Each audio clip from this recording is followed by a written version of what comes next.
Isso me enfureceu e me tornei apaixonada e vociferantemente zangado por ver as pessoas maltrapilhas, magras e famintas, doentes e aleijadas, sendo cruelmente intimidadas pelos líderes judeus que as sobrecarregavam com leis e práticas sem sentido, ameaçando-as com punições de Jeová, caso não obedecessem.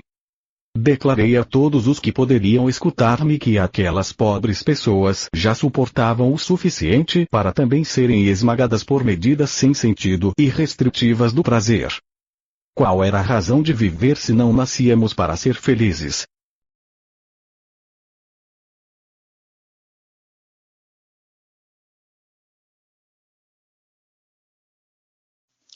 E aqui o Cristo continua dizendo, isto me enfureceu.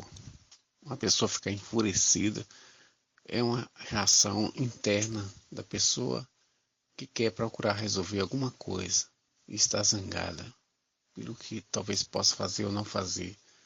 Ele diz, isso me enfureceu e me tornei uma pessoa apaixonada. Ok? Apaixonada é quando você tem uma coisa fixa no seu pensamento e você só pensa naquilo quase que o tempo todo. Então, como sair daquela situação? Ele diz vociferamente zangado. Vociferamente, quando você expressa a sua zanga através de gestos, voz, né?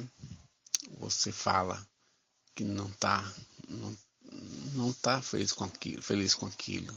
Você vocifera, você fala. E por que isso? Por ver as pessoas, e aqui quando ele fala que acrescenta mais 2 itens na lista, quando diz maltrapilhas, ok, sem ter roupas dignas de se vestirem, etc. Magras, porque não se alimentavam direito, estavam magras, e famintas.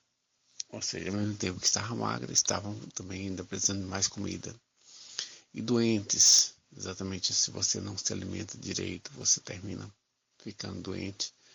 E aleijadas, porque se você tem alguma queda, alguma coisa, você não se alimentou direito, você, ou se, talvez seu corpo fica aleijado, porque muitas pessoas estavam nessa situação. E ao mesmo tempo ele acrescenta, sendo cruelmente intimidadas pelos líderes judeus, sendo cruelmente intimidadas. Ou seja, eles queriam que vocês fizessem alguma coisa, essa intimação. Os líderes judeus. E o que eles faziam? Que as sobrecarregavam com leis e práticas sem sentido. As leis dadas pela lei judaica, que era chamada leis de Deus, né, e que Moisés acrescentou, quer dizer, quem escreveu os textos, milhares, centenas de outras leis.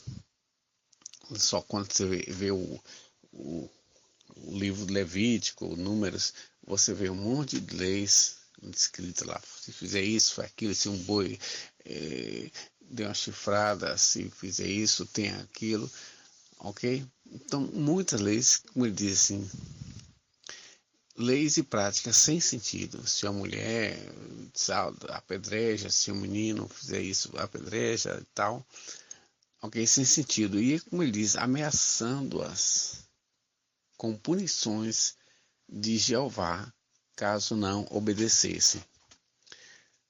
Ameaçando. Ou seja, Deus vai punir se você não fizer isso. Deus vai punir. No caso aqui, Jeová é a palavra técnica. Aqui há uma discussão e ficaria entre Jeová. Depois a igreja, o lado católico, mudou o entendimento de que a palavra mais correta seria dizer Javé. Como nós católicos falamos Javé. Depois, em 1800, né, o Russell criou um grupo chamado Testemunhas de Jeová. Né, mas no tempo de Cristo existia essa palavra Jeová, que era a revelação que Deus havia dado a Moisés. Eu sou aquele que sou. Ou seja, eu sou aquele que é ou aquele que sou, Javé, ou Jeová. Ok? E ficou assim, então, era o sentido do Deus revelado, o nome de Deus. Então, caso não obedecesse a ele daria as punições que estavam escritas nos textos sagrados. E ele diz assim: declarei a todos os que poderiam escutar-me que aquelas pobres pessoas já suportavam o suficiente. Então Jesus começou a pregação dizendo: é isso, olha, esse pessoal já sofre demais com essas coisas que eles sofrem, e etc. Ainda tem que pagar o preço de suportar essa lei e tal. E para também ser esmagada por medidas sem sentido e restritivas do prazer.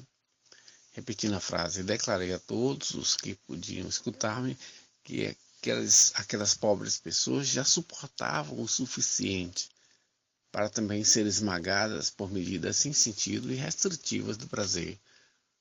Ou seja, não podiam fazer nada que estava nesse sentido. E aí vem uma pergunta muito importante que Jesus faz aqui no final desse parágrafo, que é uma pergunta que envolve toda a vida humana.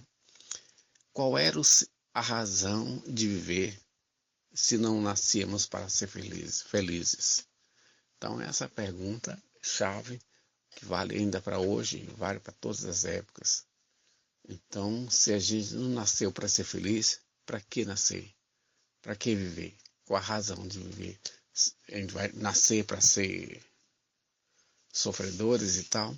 Então, essa é a pergunta que não quer calar, a pergunta que prevalece.